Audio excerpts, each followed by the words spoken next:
There's one more thing. It's like an Apple keynote. We've heard from a number of the residents. We're going to hear from Michael, who is a medical practitioner, and he's going to tell us about some of the health implications of what we're dealing with. Thank you, Michael. Thanks very much, Marcus. I'm a paediatrician. I'm a member for the Doctors for the Environment Australia.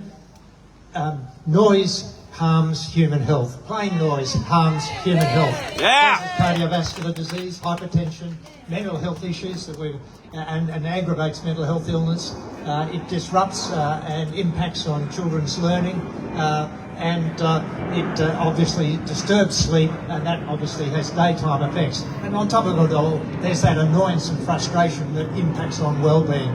And we know that some people are sensitised to noise.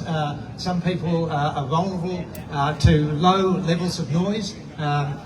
It's the repetitive nature of it. It's the lack of ability to control it that impacts on them. There are groups like the children or elderly who are more vulnerable. Those with pre-existing mental health problems are more vulnerable and more likely to be impacted. Children, I see lots of children with autism spectrum disorder, and they're particularly sensitised to noise, and it creates a lot of agitation and disturbance for them. We know from the survey the BFPCA did that it's widespread. We've got real health impacts, real impacts in this community from that noise. And I would call for an accountability and transparency about this issue through an independent, scientifically based study that looks at our problem and this issue. We've got issues. We've got a report already from the international peak health body, the World Health Organization. They've put out a report 5 years ago. It's being adopted in Europe, which has scientifically brought all the information together about the health impacts of plain noise, specifically plain noise on health, and they've set levels. They've worked out the levels above which that health harm is occurring, and the daytime level. They're strongly recommending that the levels should be kept below these standards.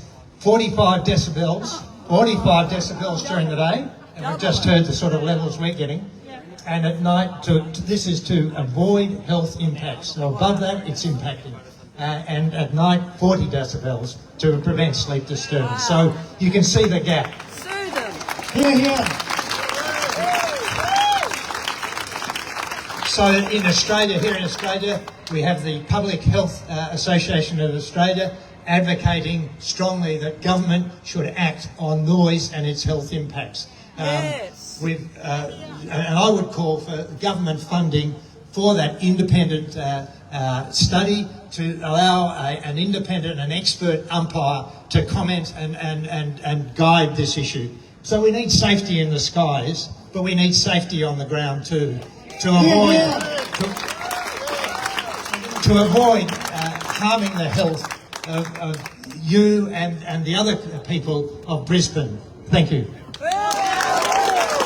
Thank you, Michael.